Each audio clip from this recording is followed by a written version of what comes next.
Perbuatan baik itu bisa menular, bisa membuat perbuatan baik yang lain. Tapi sebaliknya, perbuatan jahat, perbuatan kekerasan itu juga bisa membangkitkan kekerasan yang lain. Ya. Kita kan baru aja, kalau Anda ikutin berita itu, ada satu karyawan yang memutilasi bosnya kan, gara-gara sering diomelin dan sering dipukul. Ya.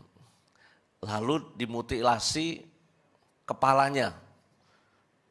Kenapa? Karena ya sering diomelin. Kenapa dimutilasi tangannya? Karena ya sering dipukul. Apakah kamu menyesal? Tidak. Dan lebih serem lagi, itu dicor. Maka kita harus periksa Romonofrin, ada cor-coran baru nih di Samadhi nih. Takutnya ada yang hilang dicor. Itu kalau perbuatan jahat itu akan mengalirkan perbuatan jahat, ya betul.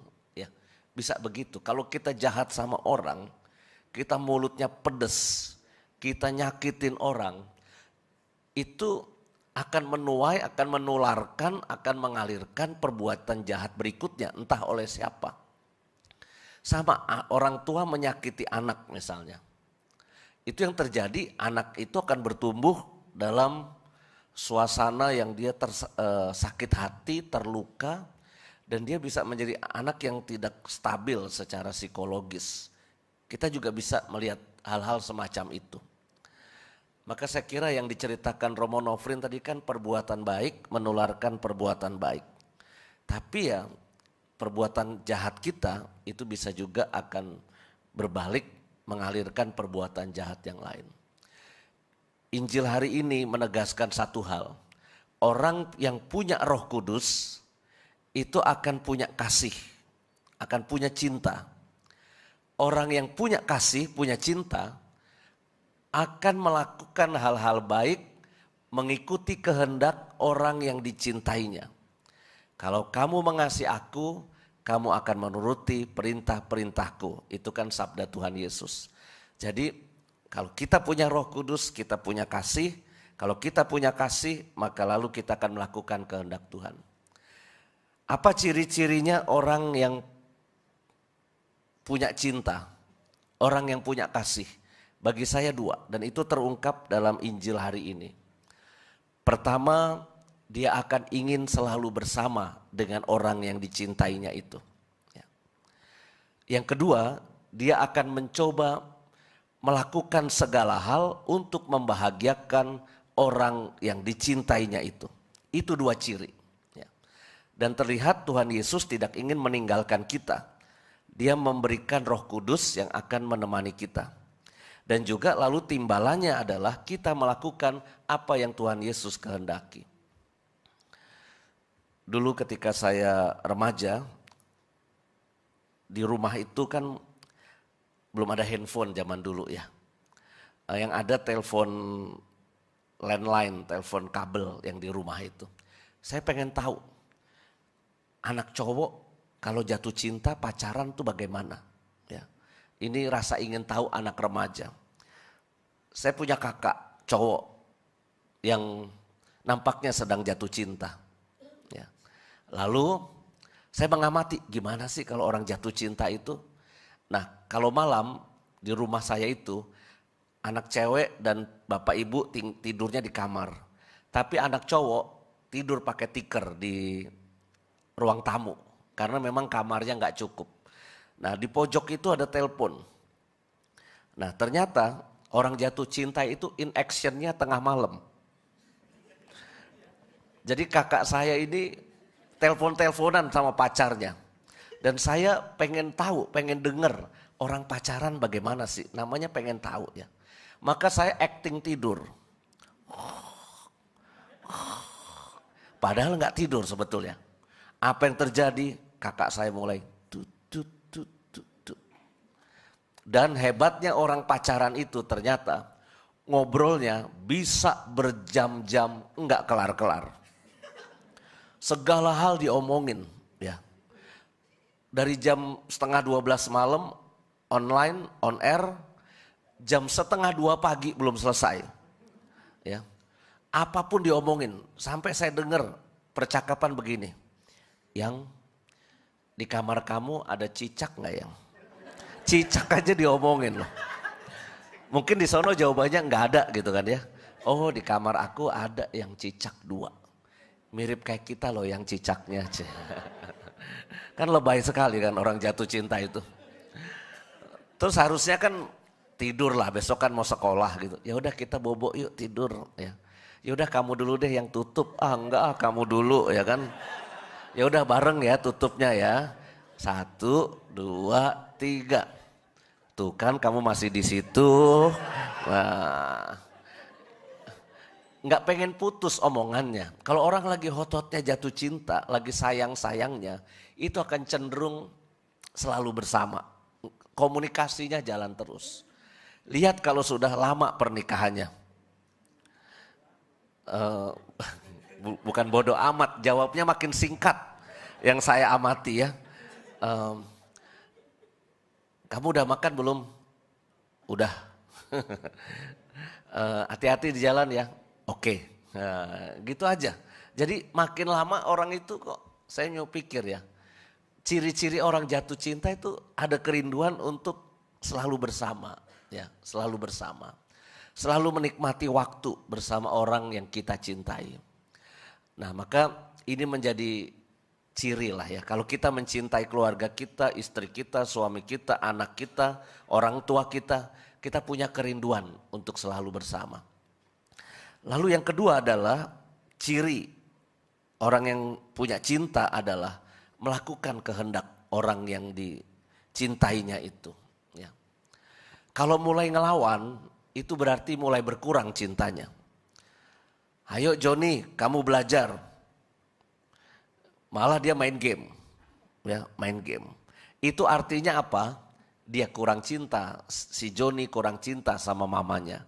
Kenapa? Mamanya meminta Joni belajar, bukan untuk kepintaran mamanya, tapi untuk masa depan anaknya. Tapi anaknya malah melakukan yang lain. Pak, jangan pulang malam-malam dong Pak. Jarang ketemu anak sama papanya. Kalau papa yang mencintai anaknya, pasti dia akan berjuang mencoba sedemikian rupa untuk segera pulang dari kantor, punya waktu untuk anaknya. Ini bukti dari cinta. Ya. Sama kalau orang lagi sayang-sayang ya, pacaran itu wah antar jemput ke sana kemari juga oke. Ya.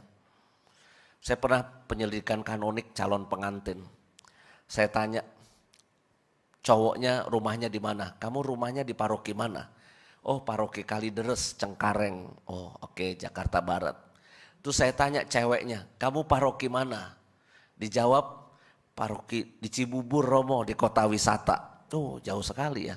Antara Jakarta Barat dan Jakarta Timur kesanaan dikit Cibubur. Terus pacarannya gimana itu ketemunya? Cowoknya dengan sombong mengatakan, oh hebat Romo. Kita itu kalau jatuh cinta, kita kalau pacaran, saya tiap pagi naik motor Romo.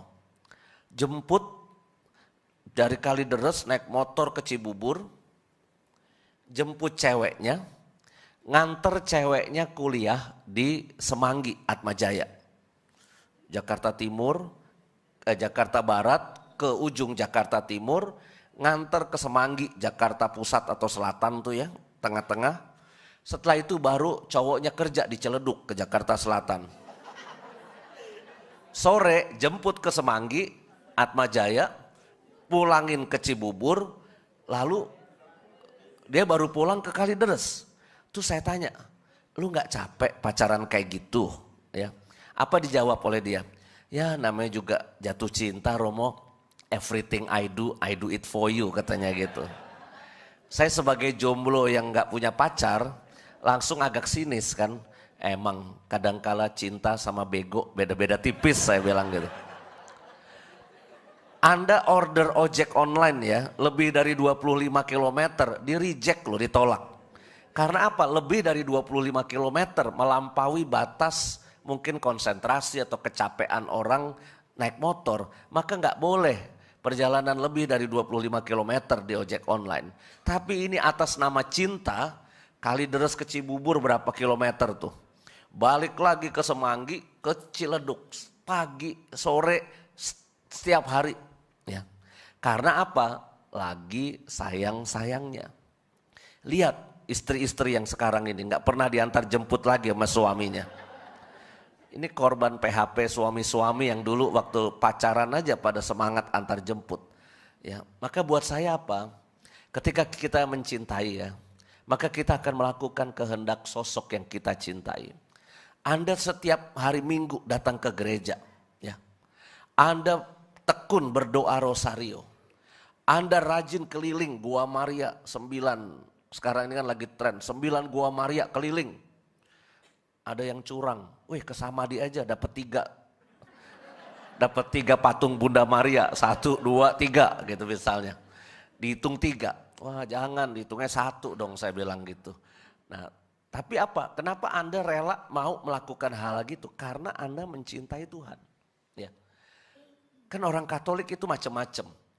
Ada yang bertekun, levelnya itu bukan cuma sekedar menjalankan kewajiban misa hari Minggu, kan ada yang levelnya standarnya ya standar minimal, pokoknya menjalankan kewajiban misa hari Minggu.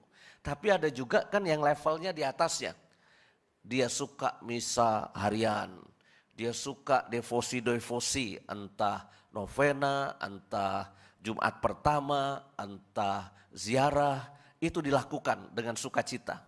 Maka ini kelihatan dari itu, kadar cinta kita kelihatan dari itu.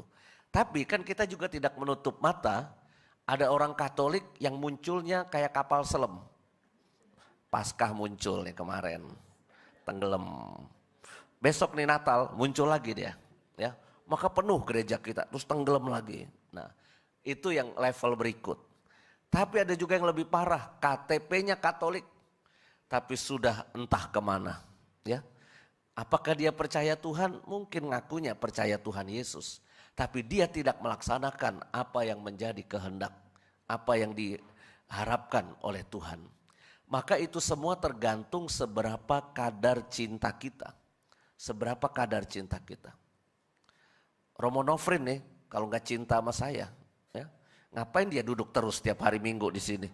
Ya, padahal mungkin habis ini beliau ada misa lain. Tapi mungkin beliau mikirin, masa Romo Yus bagi komuni umat segambreng segini sendiri, ya memang ada suster. Tapi kan paling enak dibantu ada rekan Romo lain. Ya Romo Haji sih setia selalu ya, apa boleh buat ya Romo Haji. Tapi kan saya nggak bisa menuntut Romo Haji untuk, Romo Haji bagi komuni ke sana, ke sini, enggak. Tapi ya kebersamaan kita pengen selalu bersama ya, entah acara misa, entah nyanyi-nyanyi nggak karuan di atas, entah kita mau pergi kemana, healing ya. Romo Liong kan selalu ngasih kode, ke Bali kita bersama-sama lagi gitu ya. Dia ngasih kode terus Romo Liong. Karena apa? Dia cinta sama teman-temannya, pengen jalan-jalan sama kita. Kalau dia nggak cinta sama kita, sama komunitas ini, Romo Liong bisa pergi sama Cik Meyung, ya kan? Bisa, ya. Nggak perlu pergi sama Romo-Romo, tapi karena cinta sama komunitas, maka ada kerinduan untuk, ayo kita pergi, ayo kita ziarah, ayo kita melakukan karya-karya ini dan itu dilakukan bersama-sama. Maka ukurannya sebetulnya seberapa besar cinta kita itu ditunjukkan dengan seberapa kita pengen bersama. Kadang-kala kalau saya kosong nganggur gitu ya, malam minggu malam. Kadang-kala di grup saya bisa tanya siapa yang kosong malam ini. Ya. Langsung siap, Romo Haji selalu siap. Romo Nofrin gaspol, ya kan? Tiba-tiba 10 menit kemudian udah kumpul di depan sekretariat. Yuk, ayo, nggak tahu kemana sebetulnya, ya. Nggak tahu kemana tapi punya keyakinan bahwa kita pergi bersama ini membahagiakan. Kita pergi bersama ini karena relasinya saling mencintai. Sehingga apa? Mengalirlah kegiatan-kegiatan yang membahagiakan Dan bukan cuma mungkin makan atau jalan-jalan, dari obrolan di jalanan itu menghasilkan karya-karya tertentu yang tidak kita duga. Ya. Kadangkala itu terjadi. Bandingkan kalau kita saling benci nih. Saya musuhan sama Romo Nofrin, saya nggak suka sama Romo Aji enek sama saya gitu misalnya. Yang terjadi nggak ada kerinduan untuk bersama, nggak ada kerinduan untuk bikin hal-hal pelayanan bersama. Karena apa? Karena kita tidak punya cinta. Maka saudara-saudari, sekali lagi kesimpulannya, kalau kita punya Roh Kudus, ukurannya pasti seberapa cinta kita kepada orang-orang di sekitar kita. Dan seberapa kita melakukan hal-hal baik untuk orang-orang yang kita sayangi itu. Mari kita nantikan Roh Kudus supaya kita punya cinta yang semakin besar kepada Tuhan dan kepada sesama kita. Amin.